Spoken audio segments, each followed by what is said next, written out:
Hello everyone, this is Syed Tanaim Ahmad from spoken English channel. आज का हमारा टॉपिक है प्रेजेंट परफेक्ट कंटिन्यूअस टेंस। इससे पहले हमने present indefinite, present continuous, present perfect tense के बारे में बताया था, जिसकी हमने एक प्लेलिस्ट बना रखी है। अगर आपने उन वीडियोस को नहीं देखा है तो प्लीज़ जाकर देखिएगा। इस वीडियो में हम बात करने वाले हैं प्रेजेंट परफेक्ट कंटिन्यूअस टेंस की। क्या होता है प्रेजेंट परफेक्ट कंटिन्यूअस टेंस, क्या इसकी पहचान होती है, क्या इसका स्ट्रक्चर होता है, कहाँ पर ये यूज़ होता है, आइए समझ लेते हैं।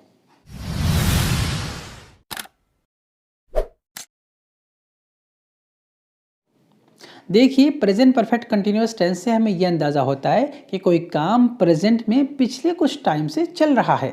तो इस टेंस की पहचान करना भी बहुत आसान है। जब हम ऐसे सेंटेंसेस बोलते हैं जिनके आखिर में रहा है, रही है, रहे हैं ऐसे वर्ड्स आते हैं और उसमें काम के जारी होने का टाइम भी दिया होता है, तो वो sentences present perfect continuous tense के ही होते हैं।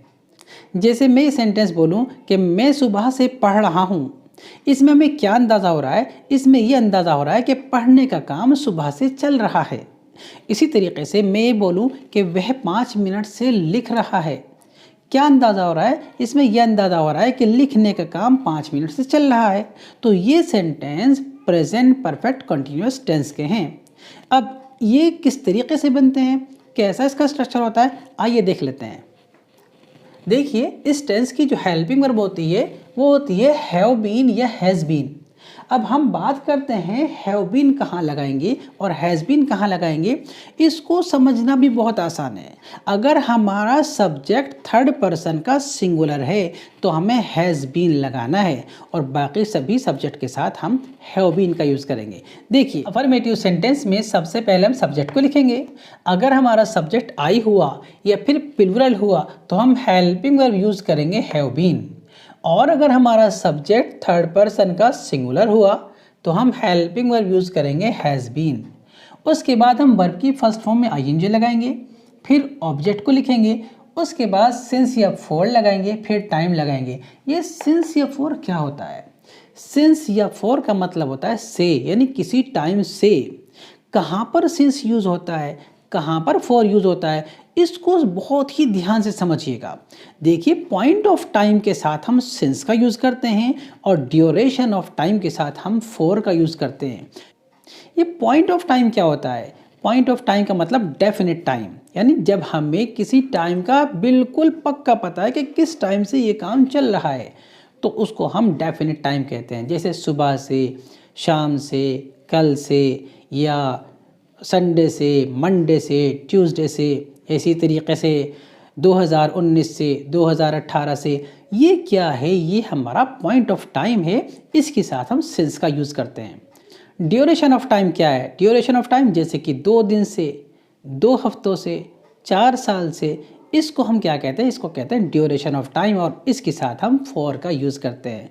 वैसे मैं वीडियो के लास्ट में आपको पूरी लिस्ट दे दूंगा कि किसके साथ सिंस लगाना है, किसके साथ फॉर लगाना है। अभी हम कुछ एग्जाम्पल देख लेते हैं, उसके ज़रिए से आप समझ जाएंगे। देखिए, जैसे हमारे सामने ये सेंटेंस है, तुम 1 घंटे से यह काम कर रहे हो।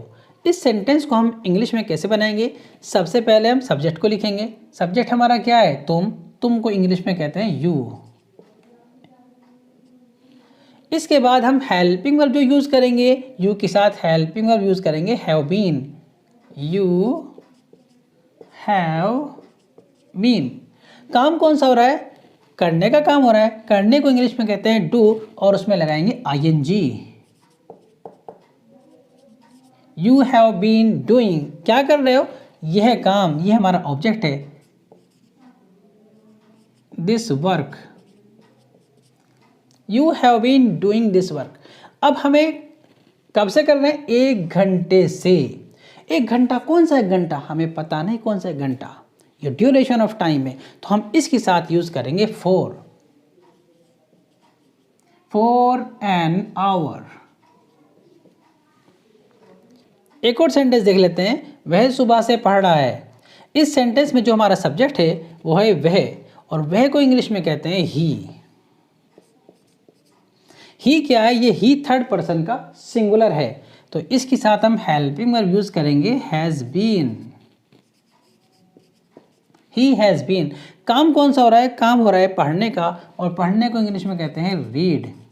इसमें लगा देंगे ing। He has been reading. कब से?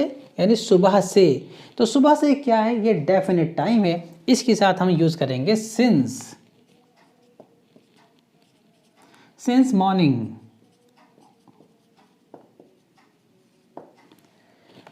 अब हम बात कर लेते हैं नेगेटिव सेंटेंस की। नेगेटिव सेंटेंस कौन सा सेंटेंस होता है? यानी जिसमें नहीं वर्ड होता है उसको हम नेगेटिव सेंटेंस कहते हैं। अब नोट को हम कहाँ पर लगाएंगे वो ज़रा ध्यान दीजिए। सबसे पहले हम सब्जेक्ट को लिखेंगे, उसके बाद अगर हमारा सब्जेक्ट प्लूरल हुआ या आई हुआ तो हम हैव लिखेंगे, और अगर थर्ड पर्सन का सिंगुलर हुआ तो हम हैज़ लिखेंगे। फिर हम नॉट लिखेंगे और उसके बाद बीन, फिर वर्ब की फर्स्ट फॉर्म में ing, फिर ऑब्जेक्ट, इसके बाद सिंस या फॉर में से कोई एक, और उसके बाद हम टाइम लगा देंगे। जैसे मैं ये सेंटेंस बोलूँ कि हम 2 साल से यहाँ नहीं रह रहे हैं, इसको हम इंग्लिश में कैसे बनाएंगे? हम 2 साल से यहाँ नहीं रह रहे हैं, हमको इंग्लिश में कहते हैं वी के साथ हेल्पिंग वर्ब यूज़ करेंगे हम हैव, फिर लगाएंगे हम नॉट, वी हैव नॉट, फिर लगाएंगे हम been, we have not been. रहने को इंग्लिश में कहते हैं लिव, और उसमें ing लगा दीजिए। We have not been living. कहाँ पर? यहाँ, हियर। कब से? 2 साल से। 2 साल क्या है? ये डेफिनेट टाइम नहीं है, ये ड्यूरेशन ऑफ टाइम है। तो हम यहाँ पर हम से के लिए यूज़ करेंगे फोर 2 years। हमने इस टेंस के अफर्मेटिव और नेगेटिव सेंटेंस बनाने सीख लिए। अब हम बात करेंगे इंट्रोगेटिव सेंटेंस की। इंट्रोगेटिव सेंटेंस 2 तरह के होते हैं, फर्स्ट टाइप और सेकंड टाइप। देखिए, फर्स्ट टाइप इंट्रोगेटिव सेंटेंस तो वो सेंटेंस होता है जिसके शुरू में क्या वर्ड होता है, या फिर जिसका आंसर हमें हाँ या नहीं में मिलता है। उसका स्ट्रक्चर कैसा होता है वो देखिए। सबसे पहले सब्जेक्ट के अकॉर्डिंग हम हैव या हैज़ को लिखेंगे, उसके बाद हम सब्जेक्ट को लिखेंगे।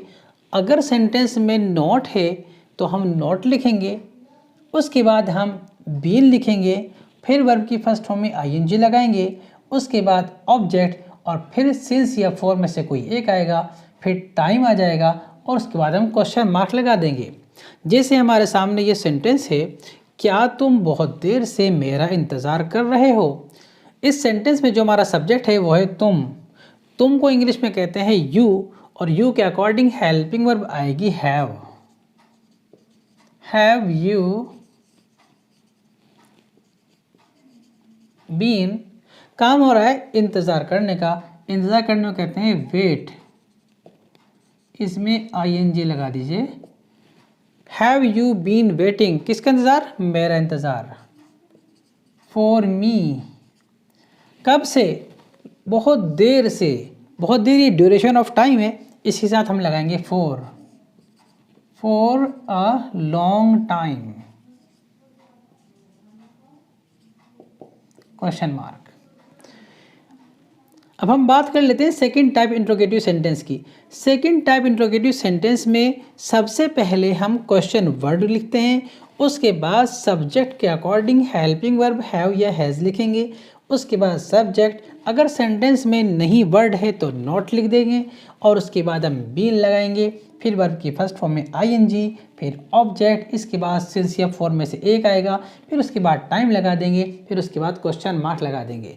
जैसे मान लीजिए मैं ये सेंटेंस बोलूँ, वह सुबह से क्या कर रहा है। इस सेंटेंस में जो क्वेश्चन वर्ड है वो है हमारा क्या, और क्या की इंग्लिश होती है व्हाट। हमारा सब्जेक्ट है वह को इंग्लिश में कहते हैं ही, और ही के अकॉर्डिंग हेल्पिंग वर्ब आएगी has. What has he been doing. कब से? सुबह से। सुबह हमारा निश्चित टाइम है तो हम सिंस का यूज करेंगे, सिंस मॉर्निंग, फिर question mark. What has he been doing since morning, यानी वो सुबह से क्या कर रहा है।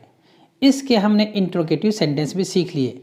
अब हम आपके सामने एक लिस्ट रख रहे हैं, उसमें हम आपको बताएंगे कि किसके साथ सिंस आएगा, किसके साथ फॉर आएगा। उस लिस्ट को ज़रा गौर से देखिएगा। देखिए हमारे सामने लिस्ट है किसके साथ हमें सिंस लगाना है और किसके साथ हमें फॉर लगाना है। सबसे पहले हम सिंस की लिस्ट देख लेते हैं। नेम ऑफ द डेज यानी दिनों के नाम से पहले हमें सिंस लगाते हैं, जैसे Sunday, Monday, Tuesday.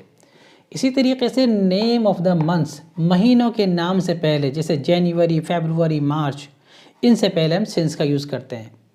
Name of the year साल के नाम से पहले, जैसे 1996, 2001, 2002। इसी तरीके से पार्ट्स ऑफ द डे यानी मॉर्निंग, आफ्टरनून, इवनिंग, नाइट, इससे पहले हम सिंस का यूज़ करते हैं।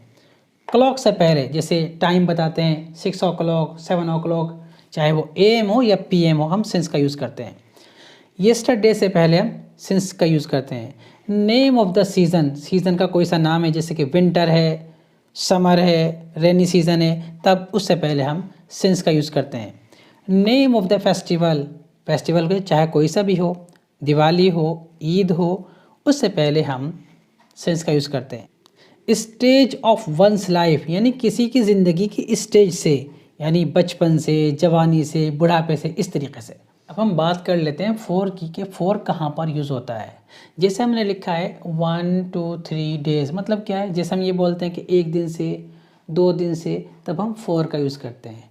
इसी तरीके से वीक्स यानी हफ्तों से पहले, जैसे हम ये कह दें कि 3 हफ्तों से, 4 हफ्तों से, तब हम फोर का यूज़ करेंगे। इसी तरीके से मंथ्स से पहले, जैसे 5 महीनों से, 6 महीनों से। इसी तरीके से ईयर्स से पहले, 2 साल से, 3 साल से। आवर्स से पहले, जैसे हम ये कहें 2 घंटों से, 4 घंटों से। मिनट्स से पहले, 5 मिनट से, 6 मिनट से।